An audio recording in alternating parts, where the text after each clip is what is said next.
hadirin hadirat jamaah Idul Fitri yang dimuliakan Allah Subhanahu wa taala. Ketika hatimu sedang berada dalam kesunyian karena ada orang-orang terkasih dan tersayang, masih terbayang senyum mereka di pelupuk mata, tapi hari ini mereka tak lagi bersama dengan kita, maka bertakbirlah, Allahu Akbar, Allahu Akbar, Allahu Akbar. Allah Maha Besar. Bagi yang tak dapat pulang ke kampung halaman karena satu dan lain hal, karena kesulitan ekonomi, bertakbirlah, besarkan Allah dalam hatimu, maka masalah hidup akan terasa kecil. Bagi orang-orang yang dalam kesulitan hidup, bagi hamba-hamba yang dicabut Allah sebagian nikmat, sesungguhnya Allah Maha Sayang. Sengaja sebagian nikmat itu Allah ambil supaya sujud lebih lama, supaya menetes air mata, supaya berdoa lebih khusyuk. Bagi yang masih hidup orang tuanya, maka ciumlah tangannya, peluklah tubuhnya, karena sampai masanya itu semua hanya akan menjadi penyesalan. Ketika mereka masih hidup, berbuatlah sesuai dengan kemampuan. Itulah yang akan menjadi bekal menghadap Allah Subhanahu wa taala. Orang-orang yang sempat berbakti kepada kedua orang tuanya, maka sesungguhnya sesudah Allah Subhanahu wa taala, wa qada rabbuka alla ta'budu illa iyyah, engkau wajib menyembah Allah. Setelah Allah langsung kepada kedua orang tua, wa bil walidaini ihsana, berbaktilah kepada kedua orang tua.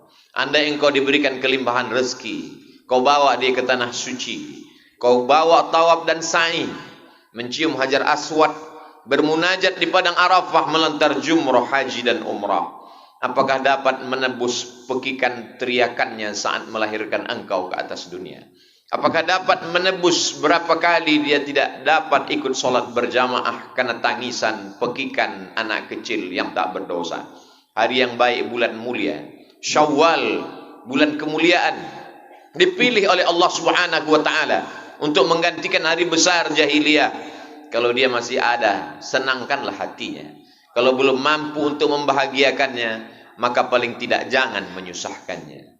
Ada satu dosa yang akan diterima azabnya di dunia dan di akhirat kelak. Ada orang-orang yang minum khamar tapi hidupnya tenang karena azabnya ditunda sampai pada hari kiamat. Ada orang-orang yang berbuat dosa zina tapi hidupnya tenang karena ditunda Allah azabnya sampai ke neraka jahanam. Tapi ada satu azab yang akan diterima di dunia, di akhirat pun akan menanti azab yang lebih parah dan lebih besar. Itulah orang-orang yang tidak sempat membahagiakan orang tuanya. Man ahabun nas bi husni suhbati, siapa orang yang paling layak untuk mendapatkan baktiku ya Rasulullah?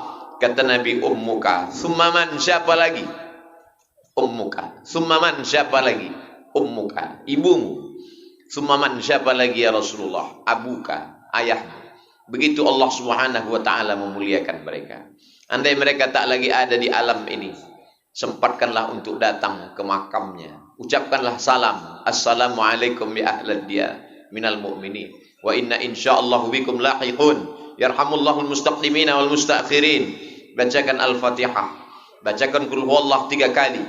Innaha la ta'dilu thulutsal Qur'an. Qul huwallah itu sama dengan sepertiga Al-Qur'an. Dengan membaca 3 kali berharap mendapatkan keutamaan seperti khatam Al-Qur'an. Andai punya waktu yang lebih panjang, lebih lama, iqra'u yasin ala mautakum. Inna likulli syai'in qalbun. Segala sesuatu punya hati. Wa qalbul Qur'an yasin. Hatinya Al-Qur'an ada ya yasin. Iqra'uha ala mautakum. Bacakanlah pada orang yang sudah meninggal dunia. Sesungguhnya pahala bacaan Al-Qur'an itu sampai kepada mereka. Maka ketika dihadiahkan pahalanya kepada almarhum almarhumah, mudah-mudahan itu mendapat menjadi ganti bakti yang tak dapat dijemput. Menetes air mata darah untuk mengulang, mereka tak akan hidup kembali. Ajarkan anak-anak untuk berbakti kepada mereka, supaya kelak anak mereka pun juga akan berbakti kepada ayah ibunya. Ada pelajaran dengan kata-kata, dengan khutbah, dengan tausiah, dengan ceramah, tapi ada perbuatan yang langsung menyentuh ke dalam sanubari. Di hari baik, bulan baik, panjatkan doa kepada mereka. Allahumma ja'al kuburahum raudhatan min riyadil jinan. Jadikan kuburnya salah satu dari taman-taman surga. La taj'al kuburahum hufratan min hufarin niran. Jangan jadikan kuburnya salah satu dari lubang neraka. Apapun yang terjadi, katakanlah Allah Maha Besar. Allahu Akbar, Allahu Akbar, Allahu Akbar. La ilaha illallah wallahu akbar. Allahu Akbar walillahil hamd. Jangan kau sangka bahwa apa yang kau bangun, masjid yang besar, pondok pesantren, kau sangka dari hartamu, tetes peluh keringat air matamu, jerih payahmu. Katakan Allahu Akbar. Itu semua karena nikmat Allah Subhanahu wa ta'ala. Jangan kau bangga dengan tarawihmu 30 malam. Jangan kau angkuh dengan segala macam zakat, wakaf, infak, sedekahmu. Maka katakanlah Allahu Akbar. Maka kau akan merasa bahwa amalmu kecil, yang besar hanya Allah. Kau akan merasa dirimu kerdil, yang agung hanya Allah. Innallaha, sesungguhnya Allah Subhanahu wa ta'ala tidak akan memasukkan orang ke dalam surga. La yadkhulul jannah, tak masuk surga. Man kana fi qalbihi, siapa yang dalam hatinya mithqala habbatin min khardalin min kibrin, ada sombong sebesar biji sawi. Jangan berharap kepada yang besar. Jangan putus asa kepada yang kecil. Jangan terlalu berharap kepada yang ada. Jangan putus harap kepada yang tak ada. Semuanya karunia Allah. Ucapkan di ujung lisanmu la ilaha illallah wahdahu la syarikalah lahul mulku, yang memiliki kerajaan, kemuliaan, keagungan, kekuasaan hanya Allah. Walahul hamdu, yang layak dipuja dan dipuji hanya Allah. Tu'izzu man tasha, siapa yang kau kehendaki kau angkat setinggi-tingginya. Wa tudhillu man tasha, siapa yang kau kehendaki kau jatuhkan serendah-rendahnya. Biyadikal khair, segala kebaikan ada dalam genggaman kudrat iradatmu. Katakan Allahu Akbar. Walitukmilul iddata, sempurnakan bilangannya 29 atau 30. Setelah sempurna bilangannya, walitukabbirullah, bertakbirlah, mengagungkan, memuliakan Allah. Sejak tenggelamnya matahari kemarin sore, masuklah pada tanggal 1 Syawal, maka seluruh umat Islam mengagungkan Allah. Allahu Akbar, Allahu Akbar, Allahu Akbar. Khatib menyampaikan khutbah Id, pada khutbah yang pertama 9 kali takbir. Sebelum itu imam salat, memimpin salat Idul Fitri pun juga diawali dengan 7 kali takbir, mengagungkan Allah Subhanahu wa ta'ala. Kalau kau sangka hidupmu sulit, kau rasa hidupmu susah, maka sesungguhnya tak ada yang sulit bagi Allah. Innama amruhu idza arada syai'an ayyaqula lahu kun fayakun. Orang boleh hidup karena tidak makan. Andai putus beras, putus makanan pokok, manusia masih dapat hidup 3 bulan lamanya. Andai ada orang kehilangan air bersih, tak dapat minum, 3 hari dia masih bertahan. Tapi kalau dia sudah tidak ada harapan, putus asa, maka dia akan terjun dari gedung yang tinggi.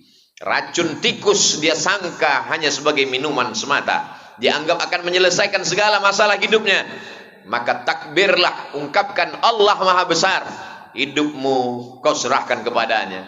Inna salati, salatku, wa nusuki, ibadah, wa mahyaya, hidupku, wa mamati, matiku lillah, semuanya kuserahkan kepada Allah. Itulah makna filosofi takbir, supaya orang-orang yang merasa dirinya besar, dia dikecilkan di hadapan Allah. Orang-orang yang merasa masalah hidupnya besar, sesungguhnya tak ada yang sulit bagi Allah. Allah hanya ingin supaya kita bersimpuh sujud di tengah malam. Allah hanya meminta satu, falyabudu rabb hadzal bait. Perbanyak ibadah kepada Allah. Kalau memperbanyak ibadah kepada Allah, Allah akan berikan 2. At'amahum min ju', kalau perutmu lapar, dia akan kenyangkan engkau. Wa amanahum min khauf, kalau kau takut, akan dihilangkannya ketakutan dari dirimu. Manusia punya 2 musibah. Yang pertama materi, lambung, usus, makanan, benda, tempat tinggal, kendaraan. Maka Allah katakan, falyabudu, banyak-banyak beribadah. Kalau kau banyak beribadah, materimu dicukupkan Allah Subhanahu wa ta'ala. Yang kedua adalah rasa takut, rasa cemas, gundah gulana, tak dapat menatap masa depan, ngeri, ketakutan yang luar biasa. Wa amanahum min khauf, setan yang membisikkan kefakiran. Asyaitanu ya'idukumul faqra, setan selalu mengatakan kau akan susah, kau akan melarat, anak-anakmu tidak akan makan. Wa ya'murukum bil fahsya, setelah dia bisikkan ketakutan, kecemasan, kengerian, kegalauan, lalu dia perintahkan untuk berbuat maksiat, dosa, zina, khamar, narkoba, korupsi. maka semua itu akan terus menghantui akal hati pikiran manusia. Illal muttaqun, kecuali orang yang takutnya sudah dia habiskan untuk Allah subhanahu wa ta'ala. Kalau terlintas di hatimu bahwa ada yang lebih besar, maka bertakbirlah di hadapan Allah. Allahu akbar, Allahu akbar, Allahu akbar, la ilaha illallah, wallahu akbar, walillahil haq. Itulah pelajaran yang pertama. Pelajaran yang kedua, semua ibadah ini ada misi yang ingin dicapai. Salat bukan sekedar tegak, rukuk, sujud, tasyahud, salam, i'tidal. Tapi di balik salat adalah innas salata tanha 'anil fahsya wal munkar, mencegah perbuatan fahsya, mencegah perbuatan munkar. Fahsya jahat, munkar juga jahat. Apa bedanya? Fahsya kejahatan yang terkait dengan seksual, sedangkan munkar kejahatan yang terkait non seksual. Korupsi, narkoba, zina, semua perbuatan-perbuatan itu tercegah kalau ada orang yang tetap sholat, perbuatan maksiatnya jalan. Sesungguhnya yang salah bukan ayat Al-Quran, tapi yang salah adalah manusia. Sama seperti obat yang dikatakan manjur, harganya mahal, impor dari luar negeri, tapi kenapa tidak dapat menurunkan gula darah? Bukan obatnya yang tidak manjur, tapi orang yang meminum obat itu tidak mengikuti aturan pakai, tidak mengikut aturan dokter, tidak sesuai dengan anjuran yang sudah disampaikan orang-orang yang mengatakan kalau kau ikuti aturan ini, makan obatnya, jauhi larangannya, maka kau akan sehat. Kesehatan hanya akan datang, bukan hanya sekedar obat, tapi menjauhi segala pantangan-pantangan. Itulah yang ada dalam ajaran Islam. Islam ini hanya terdiri pada dua: ta'muruna bil ma'ruf, berbuat baik, wa tanhauna 'anil munkar, jauhi perbuatan tercela, perbuatan yang mungkar. Fala rafata, maka dia tidak melakukan perbuatan kejahatan seksual. Wala fusuqa, dia tidak melakukan perbuatan kejahatan non seksual fasik. Wala jidal, lidahnya tidak kasar, caci maki, sumpah serapah. Jangan terjebak pada ritual ibadah. Berapa kali sholat, berapa kali melaksanakan umrah, ada tujuan, target, visi misi yang ingin dituju dari ibadah-ibadah itu. Bagaimana dengan puasa? Ya ayyuhalladzina amanu, hai orang-orang yang percaya. Yang diundang hanya orang-orang yang percaya bahwa setelah hidup dia ini akan mati. Yang diundang hanya orang-orang yang percaya bahwa dia diawasi oleh Allah, dia dilihat oleh malaikat. Ya ayyuhalladzina amanu, hai orang-orang yang percaya, kutiba alaikumusiyam, diwajibkan bagi kamu berpuasa. Bukan hanya kamu, orang-orang sebelum kamu pun juga sama. Kama kutiba alal ladzina min qablikum. Target yang ingin dicapai, la'allakum tattaqun, supaya kamu takut kepada Allah Subhanahu wa taala. Pada siang Ramadan, takut makan padahal makanannya halal, takut minum padahal minumannya halal, takut mendekati istri padahal sah dan halal. Kalau pada bulan Ramadan kau takut kepada yang halal, maka di luar Ramadan takutkah engkau kepada yang haram? Bagaimana dengan sogok? Bagaimana dengan riswah? Bagaimana dengan upeti? Bagaimana dengan gratifikasi?